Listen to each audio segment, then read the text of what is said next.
সবাইকে। কিয়ান এখন স্কুল থেকে চলে এসছে, ও একটু পড়তে বসে গেছে, কারণ ওর এখন টানা প্রতিদিনই এক্সাম হবে। আজকে একটা এক্সাম ছিল, দিয়ে এসছে। কেমন হয়েছে এক্সাম? ভালো হয়েছে। লিখেছো সব ঠিকঠাক করে? তার কালো স্পেলিং আর ডিকটেশন আছে, তাই এখন একটু প্র্যাকটিস করে নিচ্ছে, কারণ বিকেলবেলা আবার ক্যারাটেও আছে। লেখো লেখো লেখো লেখো। A for APP area. আস্তে। B for B A T.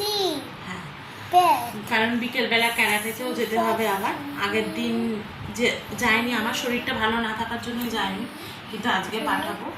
তাই এখন বললাম একটু পড়ে নে, কারণ বিকেলবেলা এসে আর অতটাও ওর এনার্জি থাকে না, কিন্তু পড়তে বসতে হবে, কাল যেহেতু এক্সাম। আর ততক্ষণ তোমাকে দেখি যে আমার কতগুলো পার্সেল চলে এসছে। আমার শরীরটা ভালো ছিল না, সে কারণে আনবক্সিং করতে পারিনি। তুমি করবে? তুমি দেখো দাদু, দেখো দেখো দেখো। আচ্ছা, বইটা তাহলে বন্ধ করো এখন একটু। ছিঁড়ে দিই, আমি ছিঁড়ে দিই। কি এসছে এটা? এটা হ্যাঁ, চুড়ি। কার? আমি খুলে দিচ্ছি।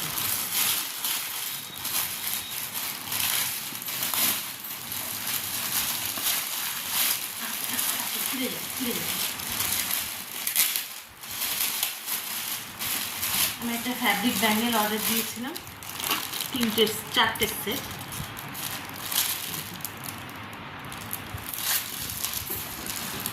এইগুলো আমি মা কিনেছে। এটা এখন একটু কোথাও রাখবে, আমি বুঝতে পারছি না।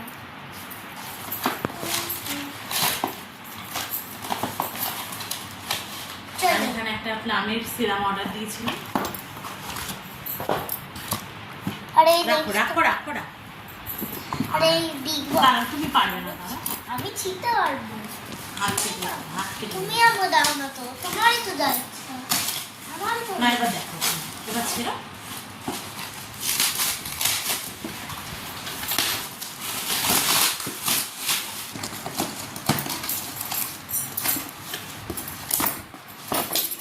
আর এখানে আমি ক্যাফেনের একটা গ্রিন টি নাইট জেল আর গ্রিন টি সালাম অর্ডার দিয়েছিলাম। সেগুলো অনেকদিনই এসে গেছে, কিন্তু আমার আর আনবক্সিং করা হয়নি। এবার কি আমি একটু লিখে নিই। এই মাইক্রোফোন করছো কেন? এবার কি আমি একটু লিখে নিই, তারপর আমি আবার তোমাদের সঙ্গে দেখা দেব। ছেলেকে পড়ানো কমপ্লিট হয়ে গেছে, এবার আমি রান্না করতে চলে এসেছি। এখানে আমি প্যান বসিয়ে দিয়েছি, শুধু আমাদের রান্না করাটাই বাকি। ছেলে রান্না হয়ে গেছে, সকালবেলা ভাত তো হয়েই গেছে, ওকে স্কুলে দিয়ে এসে ভাত করে নিয়েছি, যেহেতু ও স্কুল থেকে এসে খাবে। আর স্কুল থেকে এসে আমি ভাতটা খাইয়ে দেওয়াই ওকে প্রেফার করি, কারণ যদিও অন্য কিছু খায় না, ভাতটা আর খেতে চায় না দুপুরবেলা। তাই এসে ওর দুপুরের ভাত খাওয়া হয়ে গেছে। আর ওর মাছের ঝোল আমি আগেই করে রেখে গেছিলাম। শুধু আমাদের রান্নাটা করব, আমাদের কিছুই রান্না করব না, শুধু চিংড়ি মাছের একটু রসা রসা করব। আর স্যালাড কেটে রেখেছি, স্যালাড বলতে শুধু শসা কেটে রেখেছি, সেই দিয়েই আজকে আমরা লাঞ্চ করব। এখানে আমি তেল গরম করে নিয়েছি, প্রথমে আমি আলুটা ভেজে নেব। তেলটা গরম হয়ে গেছে, এবার আলুটাকে আমি ভেজে নিচ্ছি।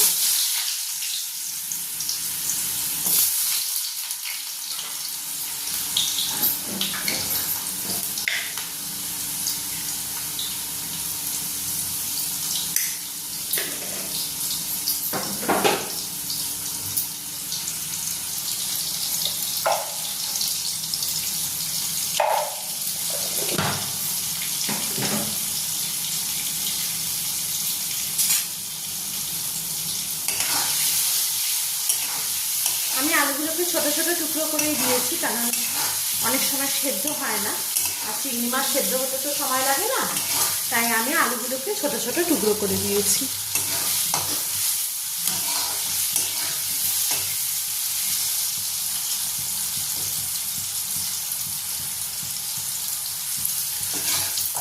দেখো আলুগুলো আমাদের ভাজা হয়ে গেছে, এবার তুলে নেব। আর এই আলুর তেলেই কিন্তু আমি চিংড়ি মাছ ভেজে নেব।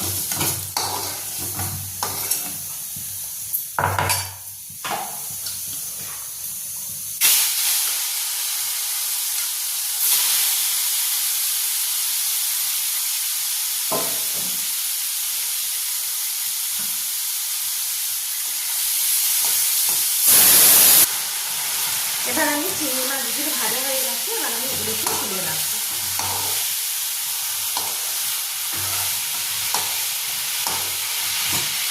এবার আমি এর মধ্যে আরেকটু তেল দিয়ে দিচ্ছি।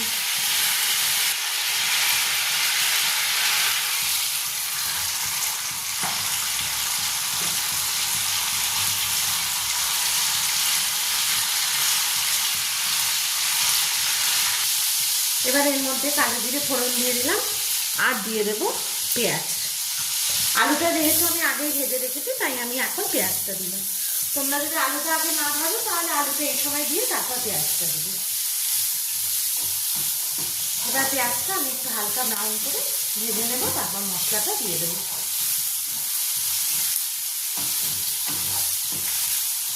এই সময় আমি একটু নুন দিয়ে দিচ্ছি।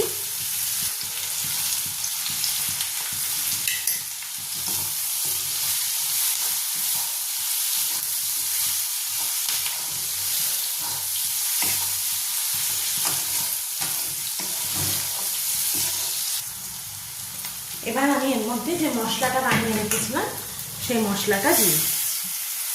এর মধ্যে রসুন, টমেটো আর কাঁচা লঙ্কা পেস্ট আছে। মশলাটা দিয়ে আমি একটু ভালো করে মিশিয়ে নেব। এবার বাদ বাকি গুঁড়ো মশলাগুলো দিয়ে দেবো। গুঁড়ো মশলা বলতে আমি এখানে শুধু লঙ্কার গুঁড়ো আর হলুদ গুঁড়ো দেবো।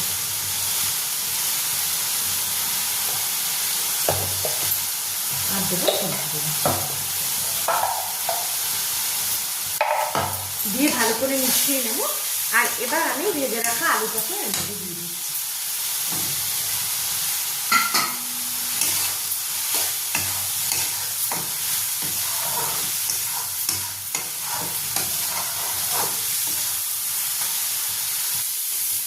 দেখো আমাদের মশলাটা থেকে কিন্তু একদম তেল ছেড়ে গেছে। এবার গ্যাসের ফ্লেমটাকে আমি লো করে দিলাম আর ভেজে রাখা চিংড়ি মাছগুলোকে আমি দিয়ে দিচ্ছি।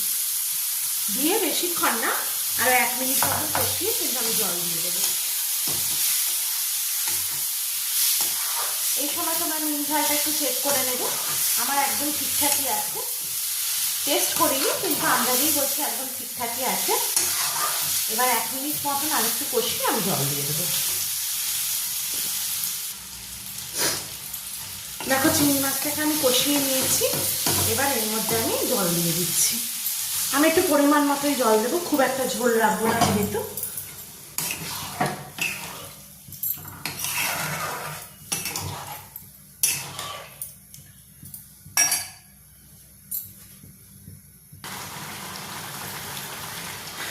দেখো চিংড়ি মাছটা আমাদের মোটামুটি শুকিয়ে এসছে, আর একটু টেনে যাবে।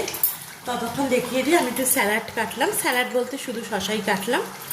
আর মা কাঁঠালের বীজ সেদ্ধ করে রেখেছিল, সেটা একটু ভেজে নিলাম। আজকে দুপুরে আমাদের এইটাই লাঞ্চ। এবার এটাকে আমি একটু বন্ধ করে দেবো, আর বেশি শুকাবো না কারণ ভাত দিয়ে খাবো তো।